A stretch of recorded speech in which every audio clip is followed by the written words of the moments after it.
Aujourd'hui, je vais parler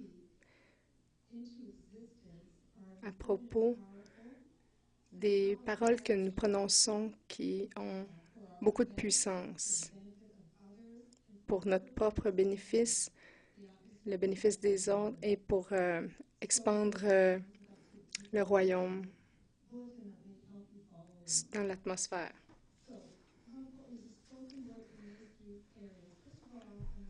Alors, l'importance de la parole dans ces trois domaines, le décret de la création, de la société et de soi. Dieu a dit, il a proclamé à voix haute qu'il y ait et il y eut. Et il y eut la lumière.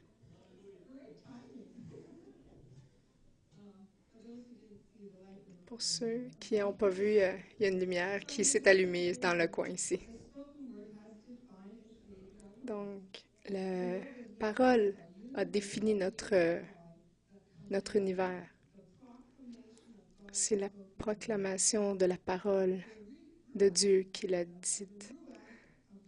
Le Ruach de Dieu qui est le souffle de Dieu.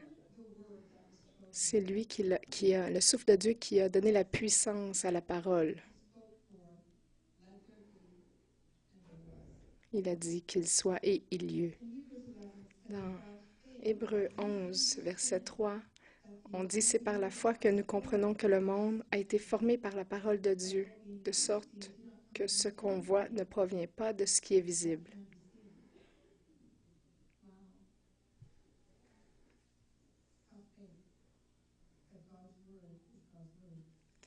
Ayez la foi que la parole de Dieu, c'est la parole de Dieu. Alors, cette parole a créé la vie. Comme nous savons tous, Dieu a créé l'homme. Il a inspiré la vie en lui, insufflé la vie en lui, et cette force est à l'intérieur de nous. Lorsqu'on a demandé à Jésus d'être notre sauveur et que l'Esprit Saint puisse habiter en nous, cet Esprit Saint a allumé notre esprit de revenir à la vie. Alors, cette dunamis puissance, elle nous habite. Et ça, c'est pourquoi Jésus a dit, « Celui qui croit en moi, lui aussi, fera les œuvres que moi je fais, et il en fera de plus grandes, grâce à cette puissance dunamis. » C'est dans Jean 14, versets 12 à 14. Et tout ce que vous demanderez, donc c'est la parole. Demandez en mon nom, je le ferai afin que le Père soit glorifié dans le Fils.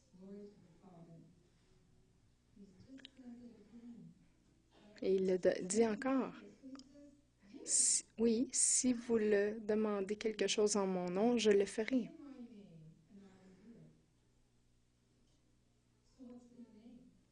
Alors, qu'est-ce qu'il y a dans le nom de Jésus?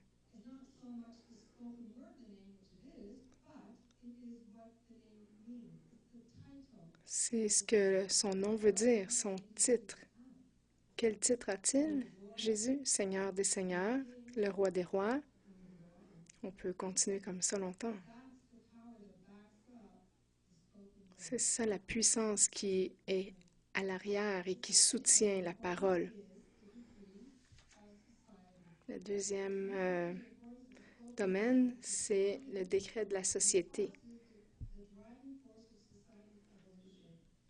La parole soutient l'évolution des sociétés, la morale, la destinée de l'humanité. Regardez 1 Corinthiens 3, verset 19. En effet, la sagesse de ce monde est folie devant Dieu, car il est écrit, « Il prend les sages à leur propre ruse. »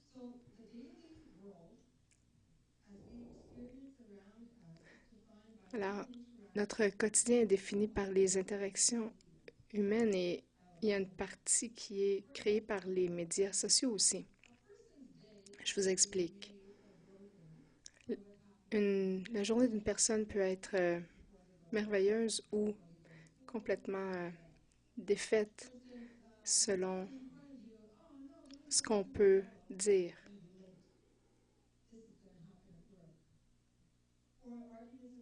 Les arguments à la maison peuvent créer une atmosphère négative, rejet à l'école ou au travail.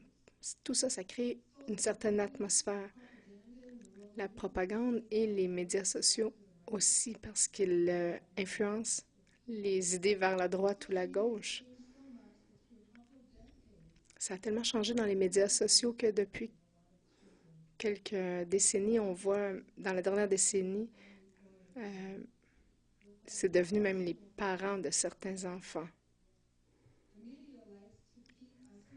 Les médias aiment nous tenir informés de qui est stupide ou pas dans l'arène politique,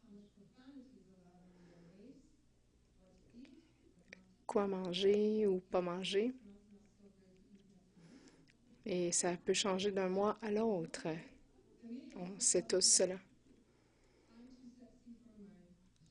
Même les médias sociaux nous disent même « je suis trop sexy pour mon chandail », selon une chanson populaire. Avez-vous vu, il y a une annonce à la télévision qui dit « je suis un modèle ». Ça parle vraiment fort.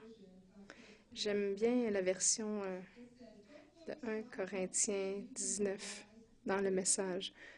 Pensez pas que vous êtes sage et adapte dans cette époque. Soyez le fou de Dieu. C'est la voie de la sagesse. Ce que le monde appelle sage, Dieu appelle ça folie. Regardez aussi Luc 12, 22 à 31. Jésus dit à ses disciples, « Voilà pourquoi je vous dis, ne vous inquiétez pas au sujet de la nourriture, des vêtements que vous avez besoin pour votre corps, car la vie est plus importante que la nourriture et le corps plus important que les vêtements. Ce sont les païens de ce monde qui recherchent sans arrêt tout cela. Mais vous, vous avez un Père qui sait que vous en avez besoin. Préoccupez-vous plutôt du royaume de Dieu et Dieu vous accordera aussi tout le reste. » Alors que je pense à tout ça avec les médias sociaux, c'est pas surprenant que Jésus nous demande de ne pas s'inquiéter. Les paroles, les points de vue, qu'ils soient clairs ou pas, ont un effet sur notre être. Alors, que dire de l'importance du troisième domaine, le décret de soi? C'est notre voix intérieure. Regardez Proverbe 23, 7. « Car il est tel que sont ses arrière-pensées. » Regardez Matthieu 15, 11. « Ce n'est pas ce qui entre dans la bouche d'un homme qui le rend impur, mais ce qui sort de sa bouche. Voilà ce qui le rend impur. » Aïe, aïe, aïe. Notre voix interne, nos motifs, ça peut être sujet à changement selon les médias sociaux, selon notre état d'esprit, nos croyances, ce que les autres peuvent dire de nous, la santé de notre âme, l'état de notre cœur. Tout ça peut nous définir et nous diriger nos actions. Alors, il peut y avoir une voix interne qui dit « Cette personne-là m'a regardé un peu croche, là. Qu'est-ce qu'il y a de mal avec moi? Peut-être qu'il est fâché contre moi? Ça me fâche tellement, je vais me venger. »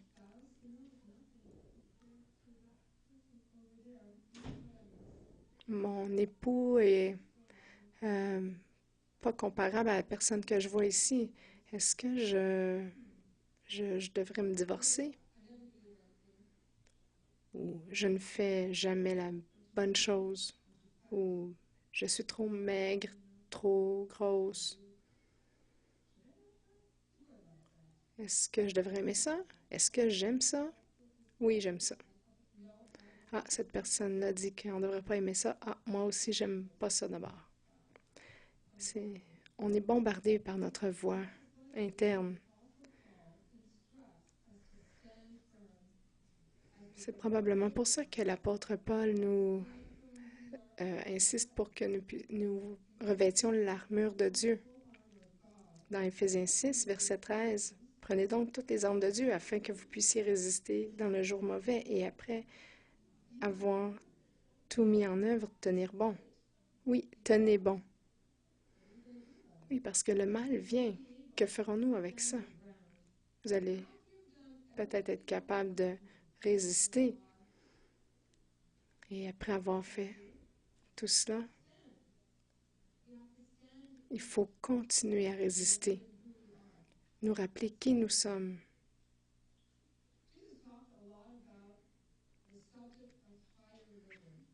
Jésus a parlé longuement au sujet d'une vie de plus haute qualité. Dans Matthieu 5, 37, il dit que votre parole soit oui, oui, et non, non. Ce qu'on y ajoute vient du malin. Un esprit qui est sujet à changement, que Jésus a référé à une humeur changeante.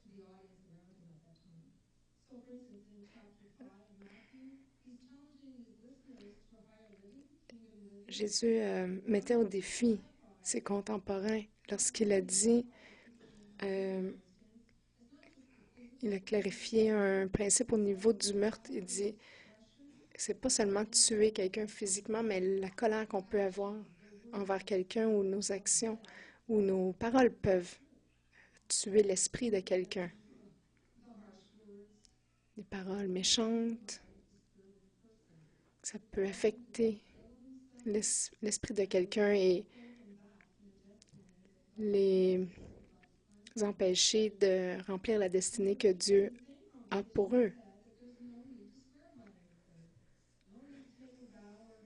Jésus a dit aussi dans la même parole qu'il ne fallait pas prendre de serment. Combien d'entre nous ont dit dans le passé ou même au présent, « Ah, je le jure devant Dieu, je vais. » Combien de gens jurent sur la tombe de leur mère? Jésus a dit, « Faites pas ça, que votre oui soit un oui, que votre non soit un non. »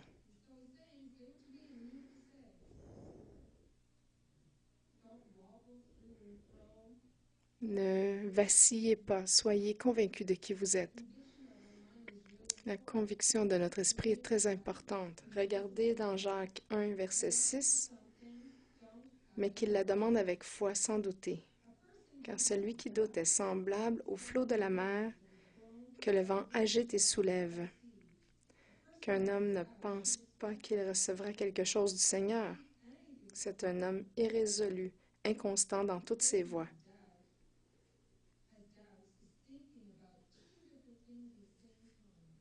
Quelqu'un qui a des doutes, c'est qui pense deux choses différentes en même temps. Est-ce que j'ai de la valeur ou j'ai pas de valeur? Ce que ça me fait penser, c'est que Dieu n'aime pas le doute. Il dit, faites-vous une idée. Parce que si vous ne pouvez pas vous brancher, vous n'êtes pas prêt pour la réponse. Dieu désire que notre esprit soit aligné avec le sien, convaincu de qui nous sommes en lui, ce que nous voulons et de rester stable sur la même voie.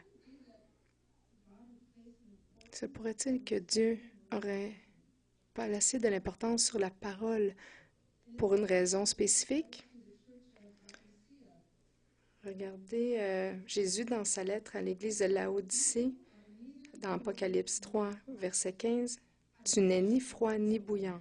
Si seulement tu étais l'un ou l'autre. Mais tu n'es ni bouillant ni froid. Tu es tiède, de sorte que je vais te vomir de ma bouche. » C'est une conséquence très négative du fait de ne pas prendre position. Nous sommes appelés à prendre position.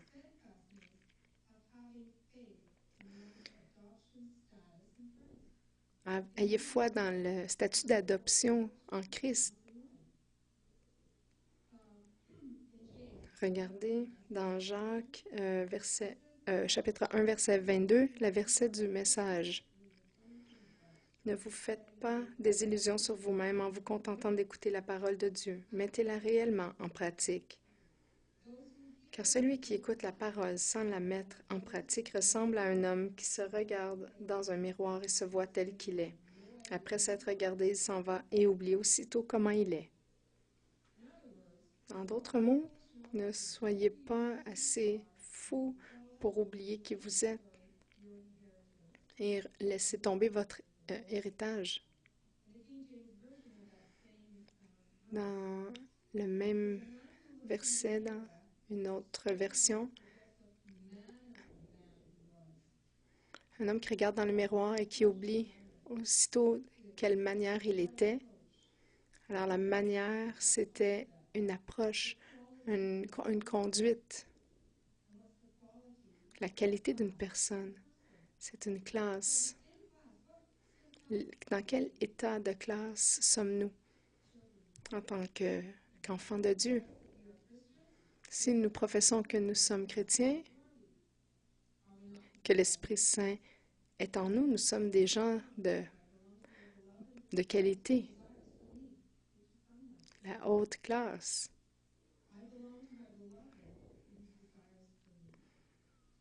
Nous sommes bien-aimés en Christ. Regardez Cantique des Cantiques 7, 11. Je suis à mon bien-aimé, c'est moi qui le désire. Dans Luc 3, 22. Et il survint une voix du ciel. Tu es mon fils bien-aimé, c'est en toi que j'ai pris plaisir. C'est mon fils, c'est ma fille en qui je suis pris plaisir. Nous sommes adoptés, co-héritiers du roi. L'esprit que vous avez reçu ne vous a pas fait esclave que vous viviez dans la peur. Vous avez été adoptés. L'esprit en vous peut crier « Abba, Père ». C'est l'esprit qui témoigne à notre esprit que nous sommes les enfants de Dieu. Alors, si nous sommes enfants, nous sommes donc co-héritiers de Dieu, co-héritiers avec Christ. Alors, ce que nous disons a beaucoup à voir avec ce que nous croyons de nous-mêmes. Et ce que nous croyons de nous-mêmes a beaucoup à voir avec ce que nous disons de nous-mêmes. Parce que c'est la bouche qui parle de ce qui est rempli dans le cœur.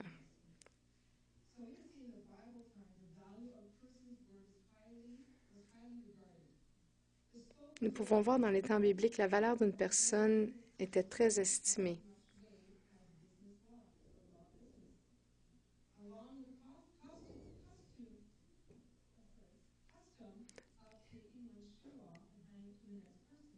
Il y avait une habitude qui était de prendre une chaussure et de la donner à quelqu'un. C'était l'équivalent d'une signature d'un chèque.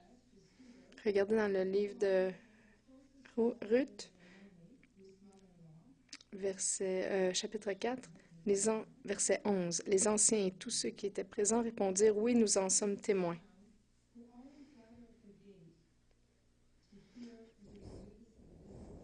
Il y avait les anciens de la ville qui étaient là en tant que témoins des affaires de la ville. Alors, Boaz a dit à sa famille, cette terre qui appartenait à nos ancêtres a été achetée par Naomi. Alors, on peut le faire rendre officiel par le témoignage des gens qui nous entourent. Alors, Boaz dit, si tu achètes la terre, tu es aussi responsable de Naomi et de Ruth. Boaz a dit à un instant, j'ai déjà une femme, c'est-à-dire j'ai déjà des enfants. Si je mélange l'héritage, et si Ruth a un enfant, ça va avoir une séparation. Et il a dit non, je ne veux pas. Alors, Boaz a dit aux anciens,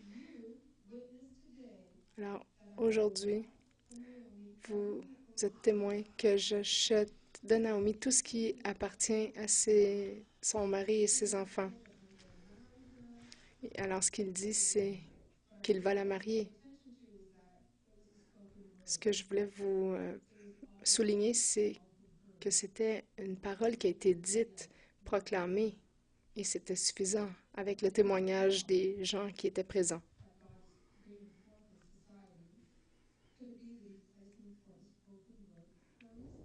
Alors, il y a une raison pour laquelle Dieu a souligné l'importance de la parole. On se souvient de Matthieu 8, le centurion qui est allé voir Jésus et qui comprenait l'importance de la parole. C'est dans verset 8. Le capitaine a dit, Jésus, je ne mérite pas que tu viennes à ma maison, mais tu n'as qu'à dire un mot et elle sera guérie. De moi-même, je suis un homme sous autorité. Et lorsque je dis à mes hommes d'aller à un endroit en particulier, je le dis et ils y vont. Et alors, lui, il comprenait que quelqu'un qui est en autorité parle, c'est fait. Satan aussi connaît le pouvoir de la parole. Lorsque Satan a tenté le deuxième Adam, Jésus,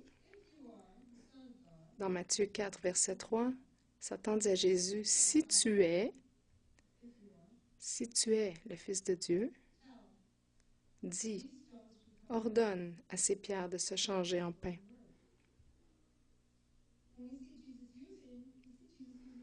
Alors, on voit Jésus répliquer avec la parole de Dieu immédiatement. Jésus dit non. Non, avec autorité. Les gens ne vivent pas seulement de pain, mais de chaque parole qui sort de la bouche de Dieu. Alors, c'est la parole le pouvoir de la parole écrite, la parole dite. Jésus a reçu de son Père cette autorité. Son Père, qui est notre Père aussi. Est-ce que ça pourrait vouloir dire que Dieu a placé une importance sur la parole prononcée pour une raison? C'est l'autorité déléguée.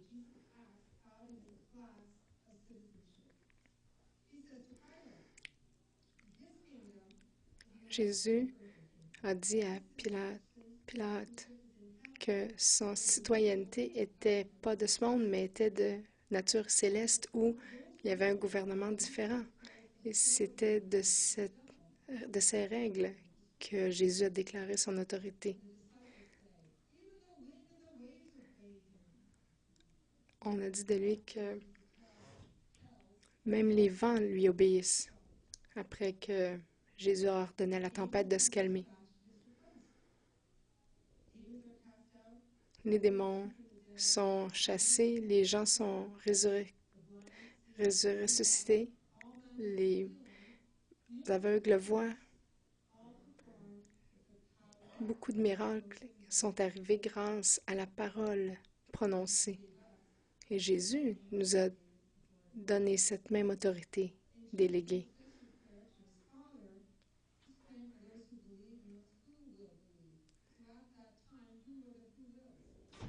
Jésus a parlé que ce serait possible, ces miracles, même à tous ceux qui vont croire.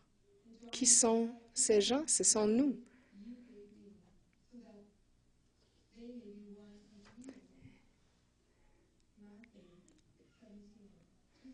Regardez Matthieu 17. Je vous le déclare, c'est la vérité. Si vous avez la foi gros comme une graine de moutarde, vous direz à cette colline, vous pourriez dire à cette maison, à cette montagne, déplace-toi d'ici à là-bas. Et elle se déplacerait. Rien ne vous serait impossible.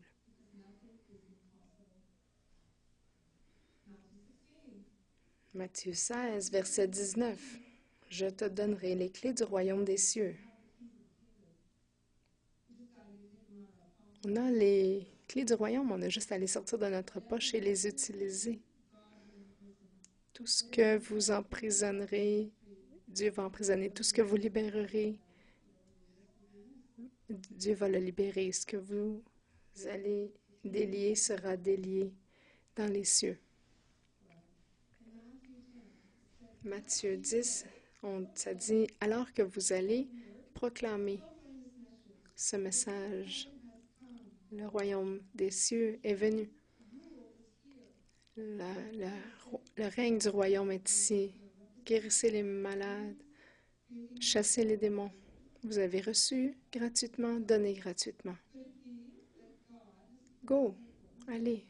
Est-ce que c'est possible que Dieu aurait placé une importance capitale sur la parole? La réponse est oui. La raison, c'est que nous sommes appelés à proclamer. Nous sommes ici la voix de Dieu sur terre. Job 22, verset 28. Si tu prends une décision, elle se réalisera pour toi. Sur tes sentiers brillera la lumière. Nous sommes appelés à être convaincus de qui nous sommes en Christ, de savoir que nous avons un héritage dans le royaume et de ne pas arrêter là, mais de prendre un pas de plus et d'agir en tant que tel.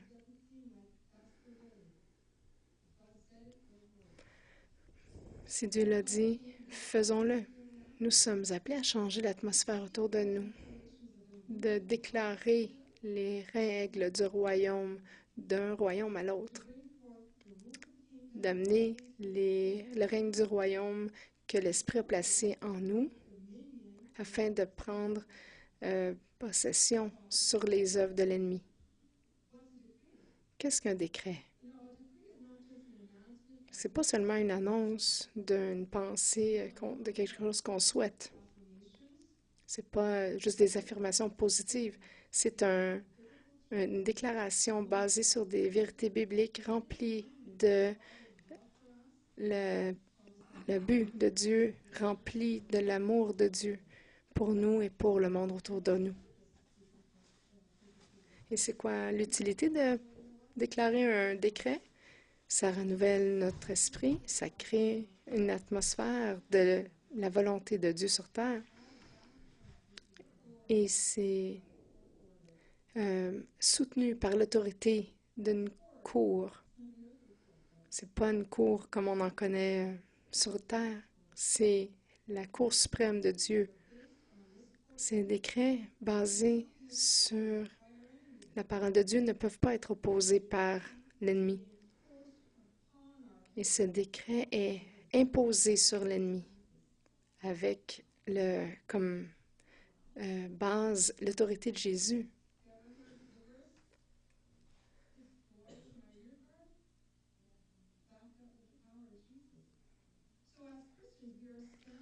En tant que chrétiens, nous sommes étampés avec le sceau de Dieu.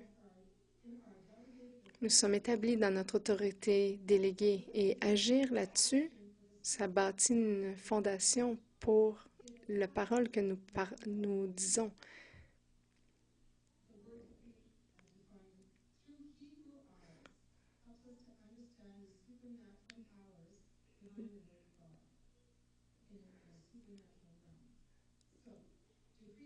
Un décret, ça veut dire séparer, d'exclure, de détruire. Alors, la parole décrétée, elle sépare et elle détruit. Je vais vous donner un exemple. Si nous déclarons la prospérité, nous séparons la prospérité du manque. Alors, ça détruit l'esprit de pauvreté. Un décret concernant les bénédictions, ça va diviser et séparer. Ça va séparer les malédictions des bénédictions qui nous empêchent, les malédictions qui nous empêchent d'être bénis. Alors, un décret utilisé dans ce sens est très puissant et c'est ce que nous sommes appelés à faire. Alors, nous sommes appelés à dire à la maison, bouge, agir sans doute sur ce que nous sommes, sachez ce que vous demandez et croyez. Nous pouvons savoir qui nous sommes, nous pouvons savoir qu'on a autorité, mais si on ne croit pas profondément dans notre cœur, ça ne va pas avoir d'effet.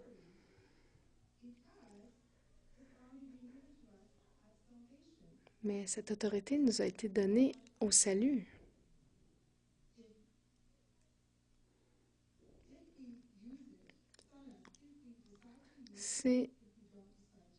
C'est à nous de décider si on utilise cette autorité ou pas. Et il faut faire attention aussi de la manière qu'on l'utilise. Je vais vous donner un exemple. Je ne sais pas si vous vous rappelez, il y a longtemps, il y a eu une série de films qui s'appelait Police Academy.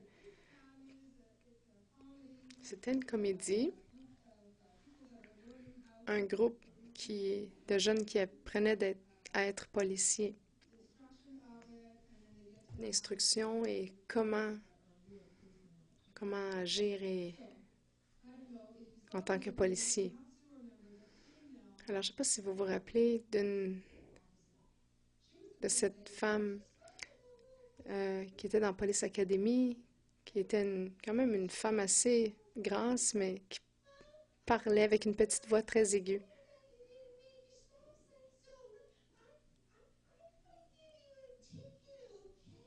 Elle disait elle parlait avec cette petite voix aiguë, elle disait, ah, je pourrais vous donner ce billet d'infraction. Ah, reviens ici.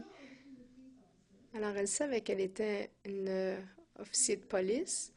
Elle savait qu'elle avait autorité, mais ce n'était pas intégré en elle.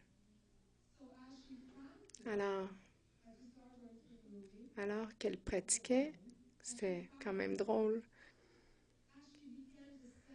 Alors qu'elle pouvait intégrer dans son esprit qui elle était vraiment, elle a développé une nouvelle manière de le dire. Et je ne suis pas certaine que je pourrais répéter ici ce qu'elle a dit, mais je veux juste vous dire que c'était avec autorité.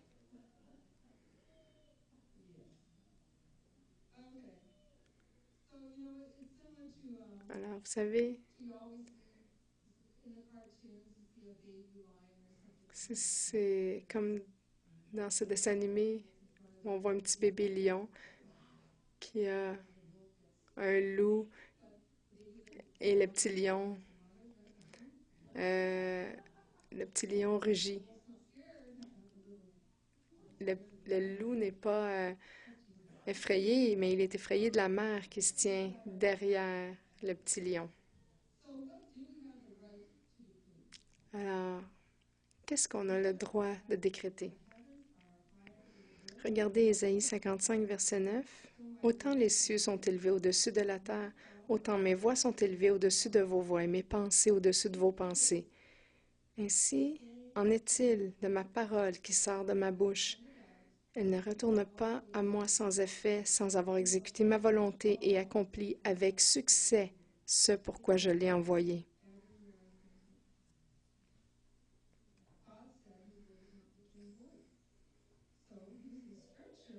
Jésus dit que sa parole ne retourne pas sans effet, donc utiliser les Écritures pour décréter est très puissant.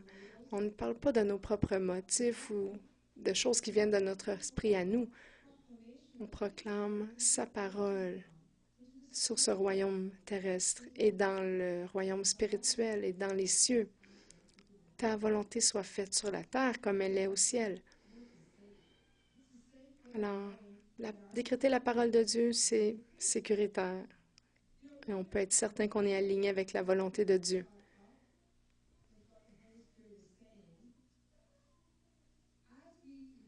Alors que nous décrétons, il y a un nouveau territoire qui est instauré.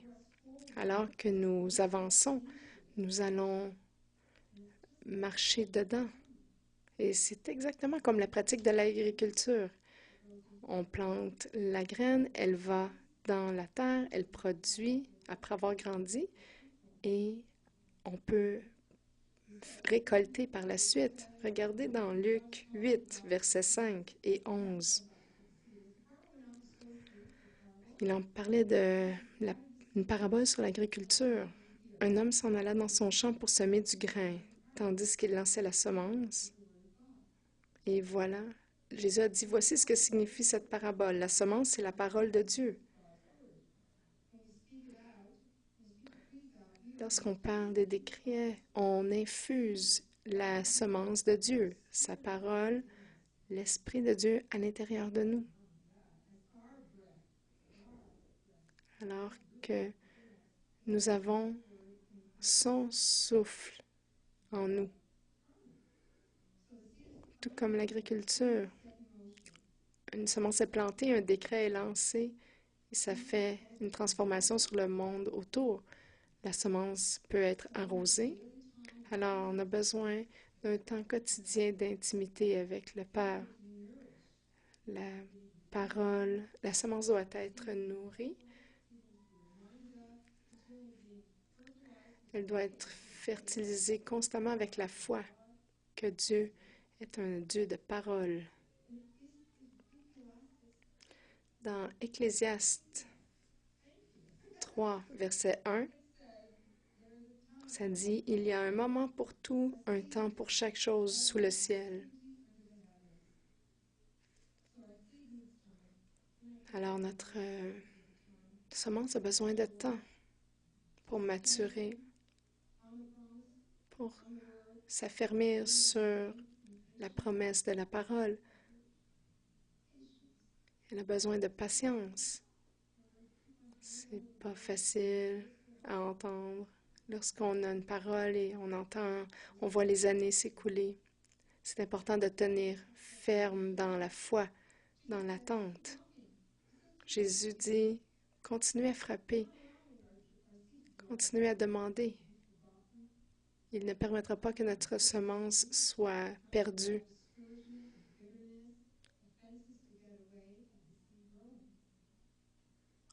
Ne permettez pas au découragement d'empêcher cette semence de grandir.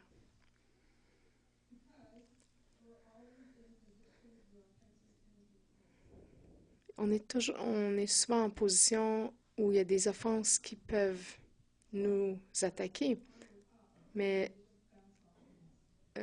équipons-nous de l'armure afin qu'elle ne nous atteigne pas profondément. Je remercie Dieu continuellement que j'ai l'Esprit de Christ, que chaque pas que je fais, je le fais pour le royaume de Dieu et que le royaume de Dieu m'accompagne à chaque pas, que le royaume de Dieu est en moi, autour de moi, qu'il vient avec moi, partout. Je demande et je commande que sa sagesse, son discernement, parce qu'on en a besoin de beaucoup avec la sagesse. Je commande la compassion. Je le remercie pour l'amour. Je remercie Dieu pour l'amour qu'il nous distribue à chacun de nous. Je remercie Jésus d'être guéri par ses meurtrissures chaque jour. Ça, ce sont des manières qu'on peut décréter. Et c'est moi qui lance des semences pour commencer ma journée. Et je marche dans ces semences qui sont en train de pousser. Et ce n'est pas à propos de comment je me sens, parce que je peux me sentir bien moins que toutes ces semences que j'ai lancées devant moi. C'est moi qui parle et qui permet à mon esprit d'être renouvelé. Nous devons être en obéissance, croire Dieu à sa parole et qu'elle soit la ligne directrice de votre vie et de lui permettre de changer vos voies parce que lui ne change pas. Lorsque l'Esprit Saint met le doigt sur un petit quelque chose, un petit recoin de notre cœur, gérez-le. Ne le permettez pas à ce que ceci vous fasse trébucher. Ne permettez pas à votre aventure dans la foi d'être gelée sur place. Si vous êtes dans le péché, soyez déterminés à arrêter. Essayez de chercher la cause. Ne lâchez pas la recherche et ayez foi que Dieu va permettre à sa parole de s'accomplir. Parce que sans foi, c'est impossible de plaire à Dieu. Ça m'amène toujours à cette histoire du centurion de cette personne qui est venue voir Jésus, qui a dit, si tu veux, tu peux guérir mon fils. Mais Jésus a dit, certain que je veux.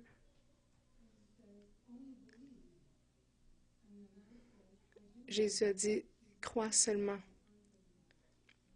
Et l'homme dit, guéris mon incertitude. Jésus nous a donné l'autorité. Il nous dit d'utiliser cette autorité de la même manière que lui l'utiliserait. Lorsque nous faisons ça, nous sommes en ligne avec son cœur. Regardez Jean 14, verset 12. À partir de maintenant, ce que vous demanderez en mon nom, aligné sur ce que je suis, je vais le faire. Tout ce que vous demanderez de cette manière, je le ferai. Il y avait 2 frères qui étaient disciples. Leur surnom était les fils du tonnerre. C'était Jacques et Jean.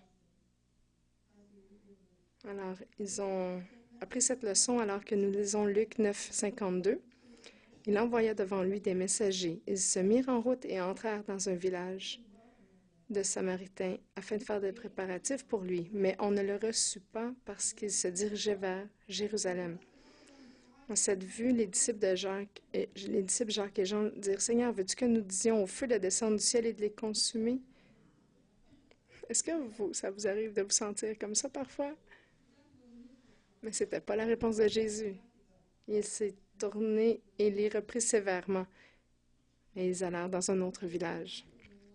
Ils n'agissaient pas en alignement avec la volonté de Dieu, le cœur du Père.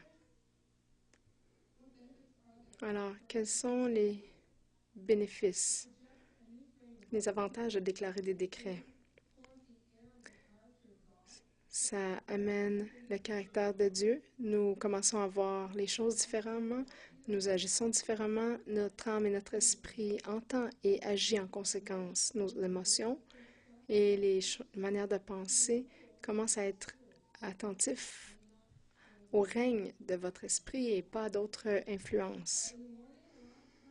Le matin, souvent, je commande mon esprit, mon âme et mon corps à être alignés avec l'Esprit de Dieu. Je vais vous dire que mon corps, mon esprit et mon âme peuvent parfois crier un peu fort.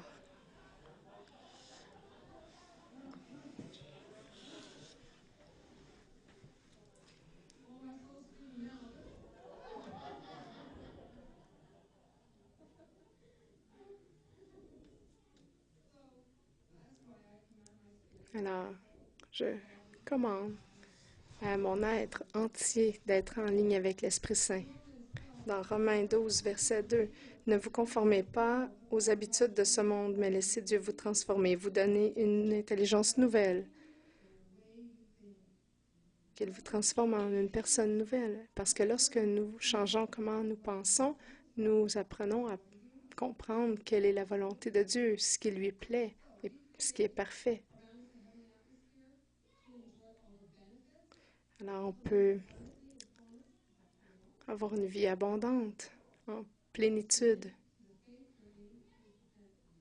se soumettre à l'aventure de la foi qu'il nous soumet. On doit persévérer, même si c'est difficile. Ça nous rend disponibles à relâcher le royaume de Dieu partout où nous allons, créer cette atmosphère où son royaume, son règne peut être manifesté. Ton royaume vienne, ta volonté soit faite sur la terre comme au ciel. Nous sommes appelés à déclarer le ciel sur la terre. Ne soyez pas désappointés, soyons patients. Dieu n'est pas lié par le temps. Notre royaume l'est, mais pas le sien. Alors, on doit apprendre à vivre selon le royaume de Dieu. Lorsque je suis frustrée parfois, ça m'arrive lorsque je prie et qu'il n'y a rien qui se passe. Est-ce que ça vous arrive d'être frustré? Mais ce n'est pas une raison pour arrêter. Ce n'est pas une raison pour se décourager. On ne sait pas ce qui se passe dans l'atmosphère spirituelle. Même avec Daniel, les anges sont venus. Michael a dit, Dieu vous a entendu dès les premières paroles que vous avez dites, mais on avait une armée à combattre avant. Alors nous sommes appelés à décréter et ensuite ne plus nous inquiéter sur le résultat. Ça va venir qu'à se produire en sa saison. Il va y avoir un temps où on va se tenir sur cette nouveau territoire rempli de fruits. Alors nous devons nous approprier la puissance de la parole et la dire et agir en tant que telle. On doit se positionner pour être prêt parce qu'on a en nous la même puissance qui a ressuscité Jésus des morts.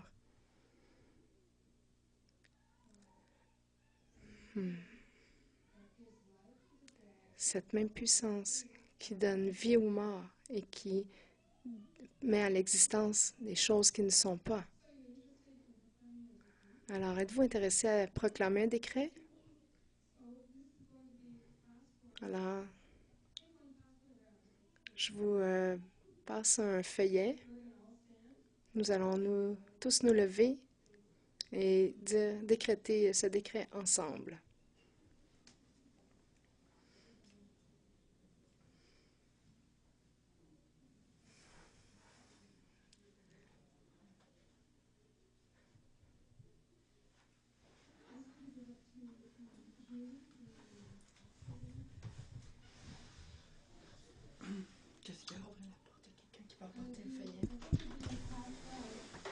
Alors que je vous passe ceci, laissez-moi un. Laisse-la ouverte un petit peu. Alors que je vous passe ce feuillet, j'aimerais que vous regardiez au verso. Si vous êtes intéressé un peu plus sur le sujet des décrets, ce sont de très, très bons livres que j'ai lus. Désolée que ce soit en anglais seulement, mais je suis certaine que vous allez pouvoir les trouver sur Amazon ou d'autres librairies.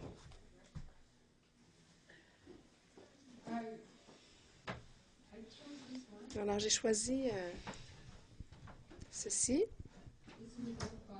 C'est dans un livre de Patricia King qui est appelé Décret. Je sais que nous voulons tous provision dans nos affaires, dans nos ministères, au travail. Nous sommes tous appelés à voir le royaume dans ses places. Alors, décrétons ceci ensemble. Levons-nous et décrétons. Envoyons cette parole avec le souffle de Dieu, le roi de Dieu, qui parle avec puissance dans l'atmosphère spirituelle et l'atmosphère terrestre. Soyons fermes en qui nous sommes. Alors, commençons. Dans mon ministère, dans mes affaires, je suis entourée avec la faveur comme un bouclier. Je me lève et je brille. Ma lumière est venue. La richesse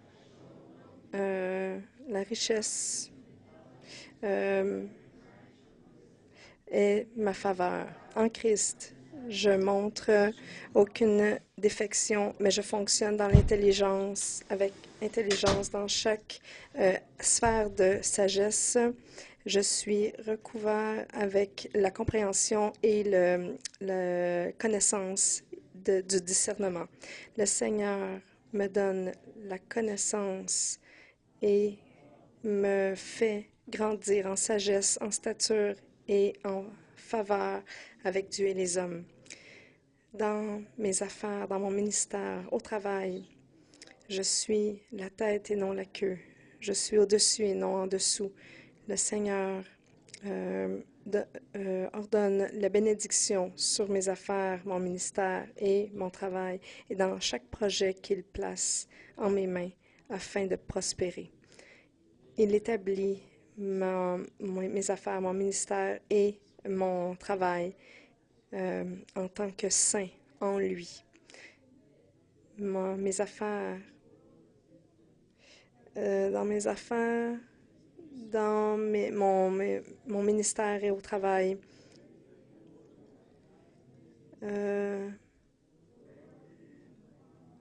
ne me soumets pas au monde, au système babylonien, mais plutôt je me soumets au royaume de Dieu et à sa justice. L'intégrité du Seigneur me guide dans mes affaires. Le Seigneur étant prête à mes affaires, à mon travail, et il le fait fructifier, le multiplie, sa productivité. Aucune arme formée contre mes affaires, mon ministère ou mon travail ne peut prospérer. Chaque langue qui s'élève contre le jugement, je la condamne et le Seigneur me venge. Le Seigneur est un mur de feu autour de mes affaires, de mon ministère, de mon travail, et sa gloire est en son milieu. Le Seigneur me guide par sa présence et il me donne repos. Il fait passer sa bonté devant mes affaires, devant mon ministère et mes affaires. Sa bonté, sa compassion me suit tous les jours de ma vie. La paix, l'unité, l'amour, l'intégrité, l'honneur et le service sont des valeurs divines qui prévalent dans mes affaires et mon ministère et mon travail. Je décrète Jésus est Seigneur de ma vie sur mon travail, mon ministère et mes affaires et mon travail. Alors,